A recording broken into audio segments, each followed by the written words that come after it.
Bueno, normalmente cuando se aborda el estudio de textos espirituales o místicos así profundos, pues parece que hay una especie de guión preestablecido, ¿no? Totalmente. Un patrón que se repite siempre. Eso es como una norma no escrita, donde básicamente la materia es el gran enemigo.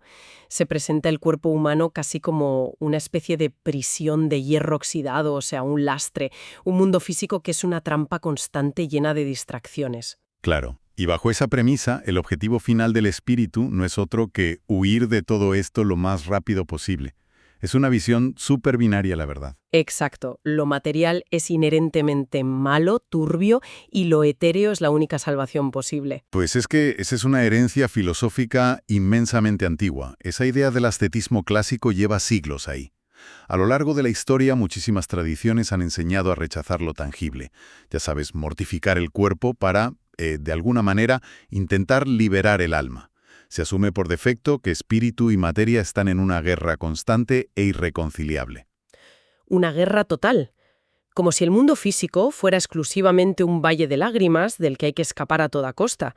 Pero claro, la historia da un vuelco tremendo si cae en nuestras manos un documento que dinamita por completo todo ese concepto. Y vaya si lo dinamita, fíjate. Ya te digo, hablamos de un texto que en lugar de exigir que se rechace y se odie el mundo físico, propone que el cuerpo humano en la materia son, de hecho, herramientas perfectas, que este planeta no es ni un castigo ni un error de diseño, sino una escuela calculada al milímetro para el desarrollo del espíritu. Es un enfoque fascinante, sin duda.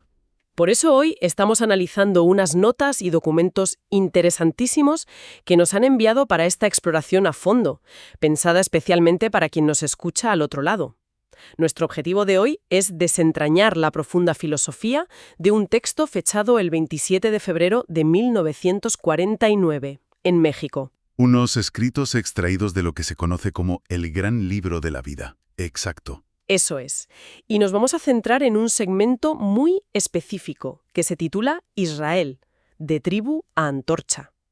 Abarca los párrafos del 16 al 30.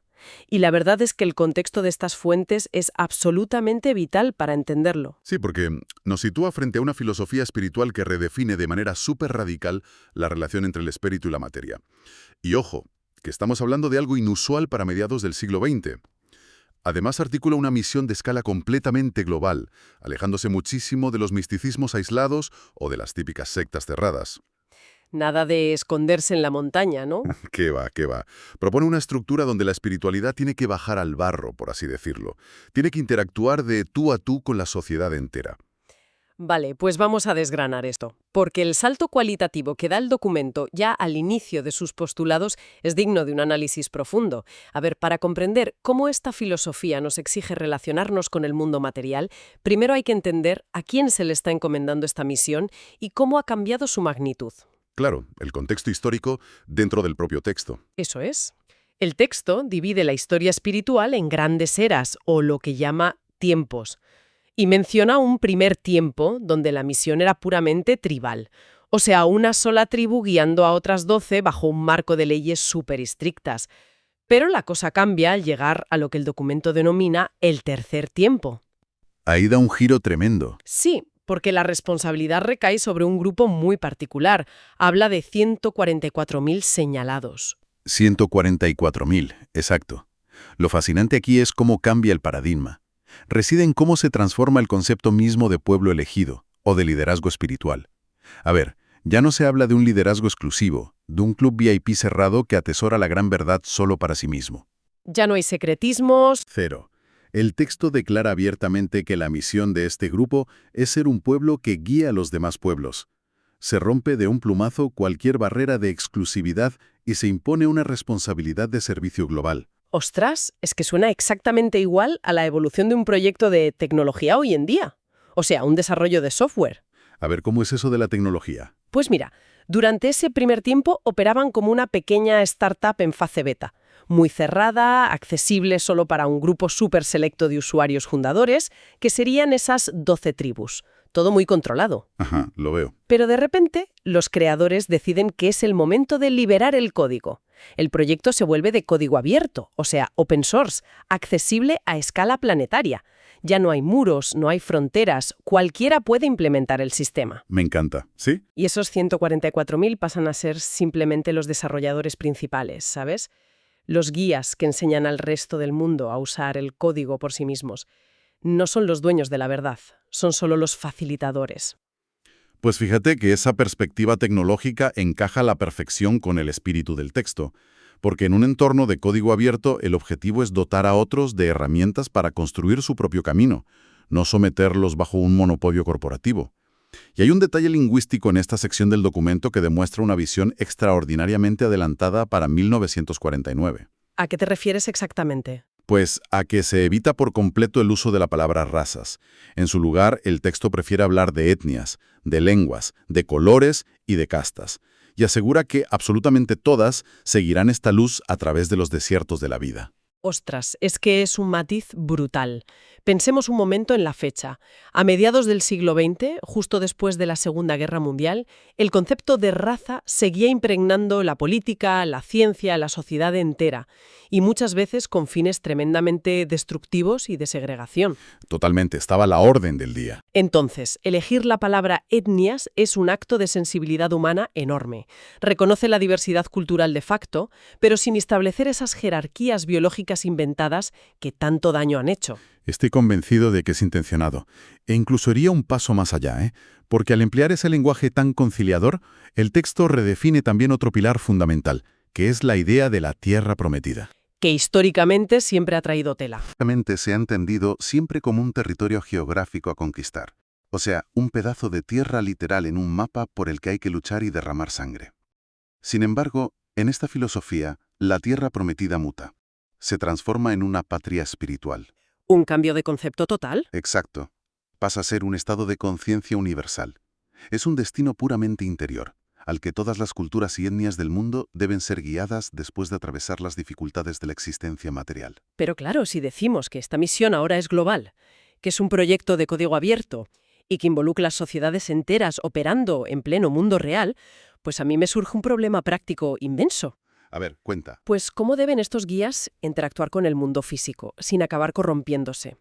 Porque, volviendo al inicio de nuestra charla, la tradición siempre ha machacado con que la materia es tóxica para el alma. Si te metes en el mundo, te manchas. Es el miedo clásico, sí. Sin embargo, hay un giro radical más adelante, en las fuentes que estamos analizando. Lejos de pedir que se huya de la sociedad o del mundo terrenal, el documento exige, y de manera explícita, que se amen todas las manifestaciones de la vida y todo lo creado. Tal cual. Y para que eso no sea un caos, plantea una regla de oro que se basa estrictamente en el orden de la creación.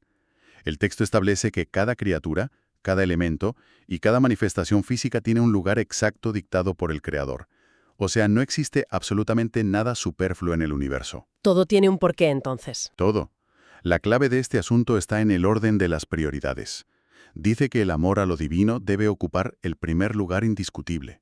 Y a partir de ahí, en un orden descendente súper claro, hay que otorgar su justo valor a lo espiritual, luego a lo humano y en último lugar a lo material. Un momento. Aquí es donde la cosa se pone realmente interesante, fíjate. Porque aquí el texto desafía de lleno la intuición mística tradicional. Lo habitual, en las corrientes espirituales más estrictas, es que vean la materia como una aberración de la que hay que huir. Pero este documento exige reconocer el valor inmenso de lo material. Exige amarlo profundamente, sí. Amarlo profundamente, exacto. Con la única condición de no alterar ese orden de prioridades que comentas. Para mí es una reconciliación total entre el espíritu y el barro. Y es que esa reconciliación rompe por completo con la dicotomía tan destructiva que ha atormentado a tantas filosofías durante siglos.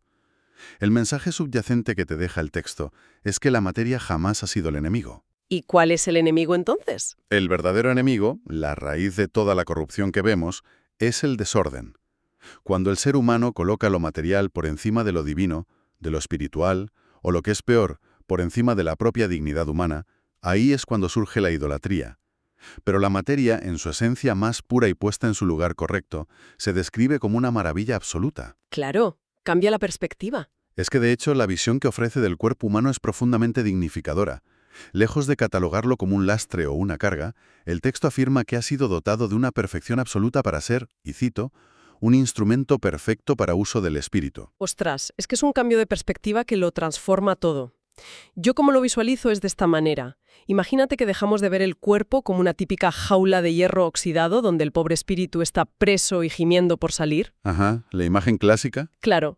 Y en vez de eso empezamos a verlo como una lente de cristal purísimo, una lente tallada y diseñada totalmente a medida para nosotros. El propósito de esa lente de cristal no es aprisionar la luz del espíritu, sino permitir que esa luz pase a través de ella, se enfoque correctamente y logre trabajar sobre el mundo físico. Me parece una metáfora buenísima. La trampa ahí, el gran peligro del que habla el texto, sería enamorarse tanto del diseño de la lente de cristal, de lo físico, que uno llegue a olvidar por completo la luz que le da sentido y utilidad. Esa metáfora de la lente captura a la perfección la esencia del problema de la idolatría. O sea, se trata de no convertir el instrumento en el fin último de nuestra existencia. Y para aterrizar esta idea, el texto hace algo súper interesante. Recurre al ejemplo de lo que llama el segundo tiempo, haciendo referencia directa a la figura y vida de Jesús. Ah, claro, para ilustrarlo con hechos. Exacto. Lo presenta no como el típico asceta aislado de la sociedad en la cima de una montaña, sino como alguien que validó y santificó la vida cotidiana. Relata, por ejemplo, cómo bendijo el trabajo manual de los labradores que sudaban en el campo, o cómo se sentó a la mesa sin problema para bendecir el pan material, y cómo validó también la unión de los matrimonios humanos. Y hay una imagen en esas líneas sobre los niños que a mí personalmente me resulta súper reveladora. El texto no los describe como almas que acaban de ser trágicamente atrapadas en la materia densa y pesada. Para nada. Usa palabras muy amables. Sí, los llama pequeños capullos que van a abrirse a la existencia humana. Los llama tiernas rosas que florecen para la vida. Yo estoy asombrada, la verdad. Es un misticismo que celebra abiertamente la belleza de lo cotidiano, que encuentra la trascendencia en el crecimiento orgánico y natural. Y es que ese es justamente el corazón de su enseñanza. Reconocer la dignidad intrínseca de lo físico. O sea, te dice que la espiritualidad real no consiste en evadirse de las responsabilidades terrenales. Si el cuerpo es esa lente perfecta que decías, si es el instrumento, entonces el entorno físico no puede ser un lugar de destierro. Claro, sería ilógico. La Tierra se revela aquí como el taller ideal, el laboratorio perfecto donde esa herramienta debe ser utilizada a fondo y puesta a prueba. Lo cual enlaza de forma súper impecable con el núcleo filosófico de las fuentes que revisamos hoy. Porque hay un concepto central, una declaración muy rotunda, que actúa como el ancla de todo este sistema de creencias y que redefine por completo lo que es la experiencia vital. Sí, el versículo clave de este pasaje. Exacto. El documento enuncia literalmente que esta existencia humana es, a la vez, maestro, madre, camino y crisol. Son 4 pilares conceptuales realmente formidables. Sintetizan de una forma magistral el propósito de la encarnación y dotan a cada aspecto de la vida de una función súper específica en nuestro desarrollo. Si desglosamos esto, a mí me suena a operar dentro del simulador de vuelo más sofisticado y realista del universo. A ver, es maestro porque imparte lecciones constantemente. Cada error que cometemos, cada acierto, cada relación humana es una lección programada para el avance del piloto. Sí, todo es aprendizaje. Es madre porque, pese a la dureza del entrenamiento, el simulador ofrece un entorno que te acoge, que nutre y que permite la propia experiencia vital.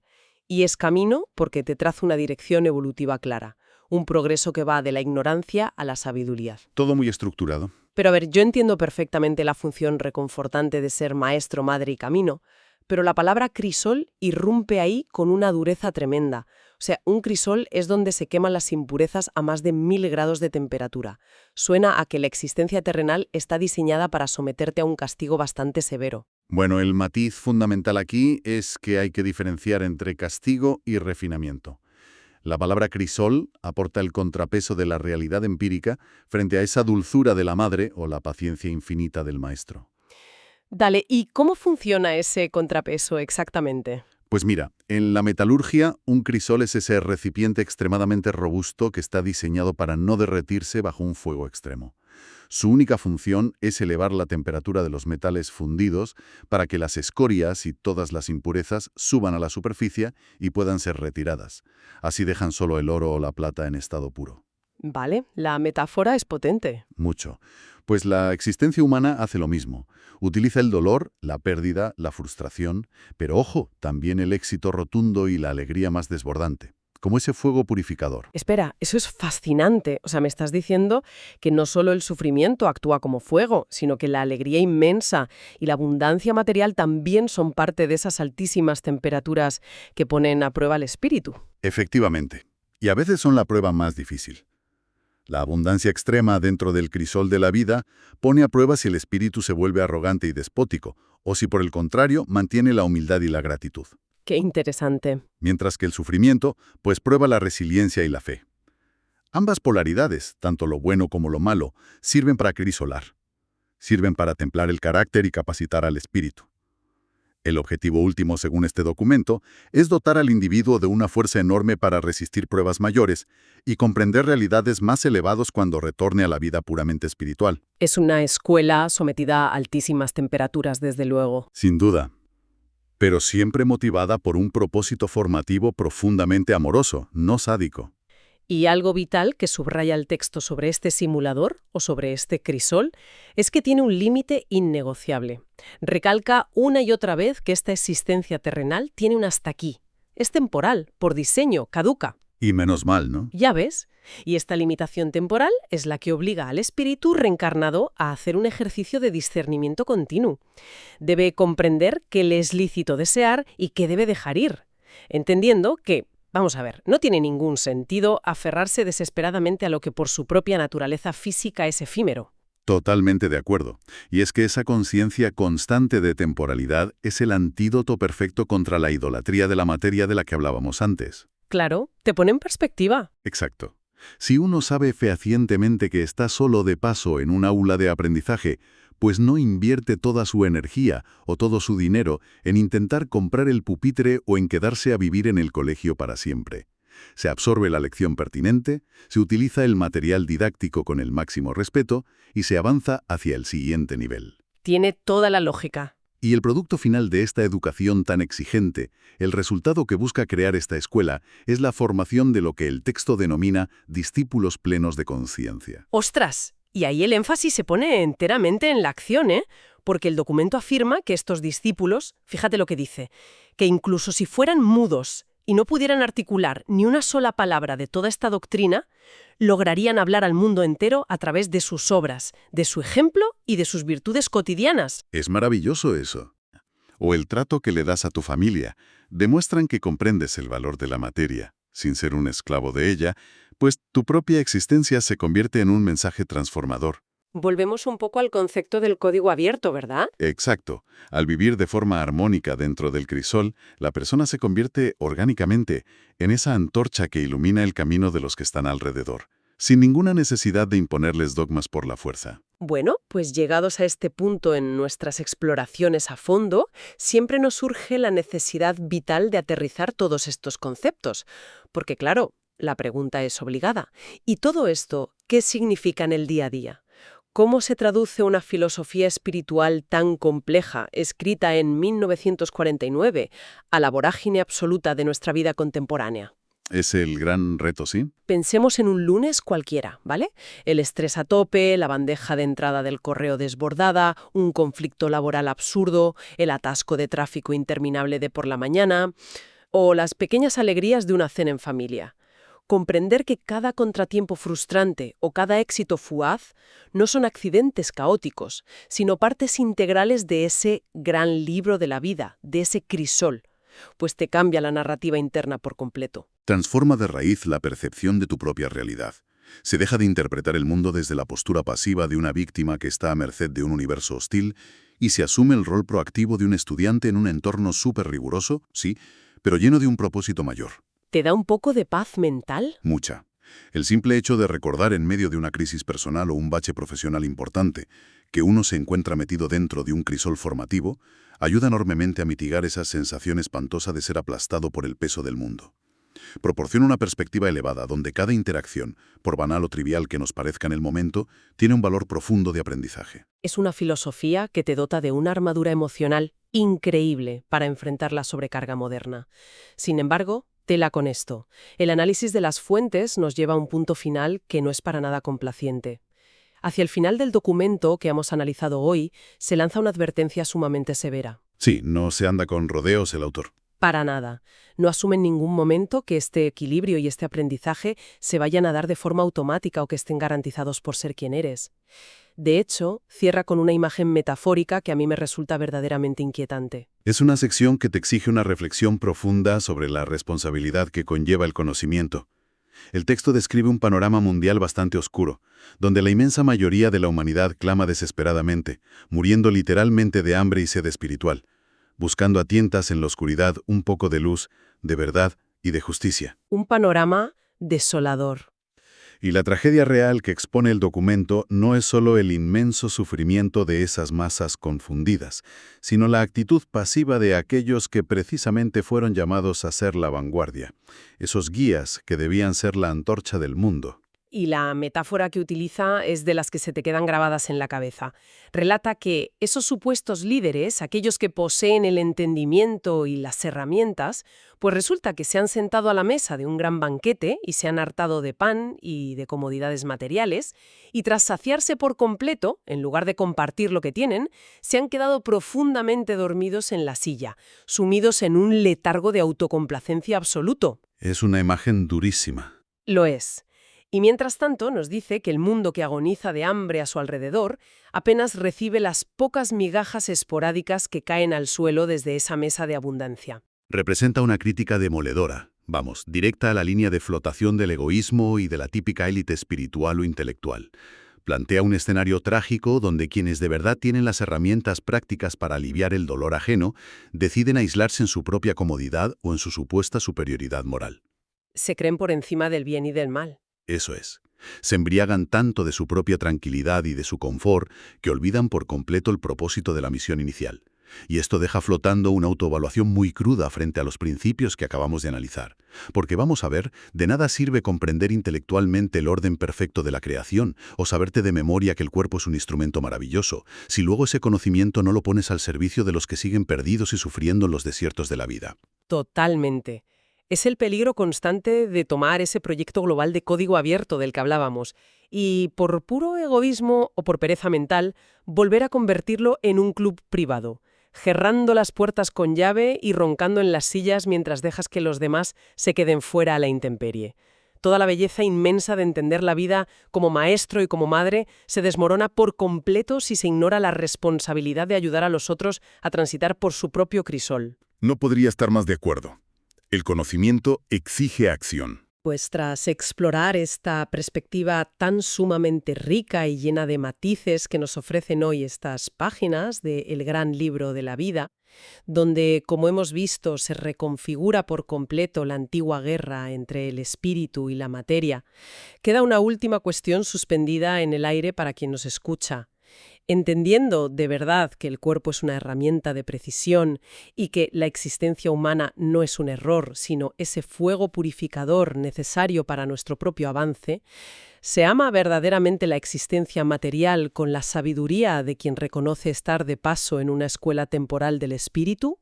¿O, arrastrados por la inercia diaria, se cae constantemente en la trampa de idolatrar la materia como el fin último de todo, terminando profundamente dormidos en la mesa del banquete?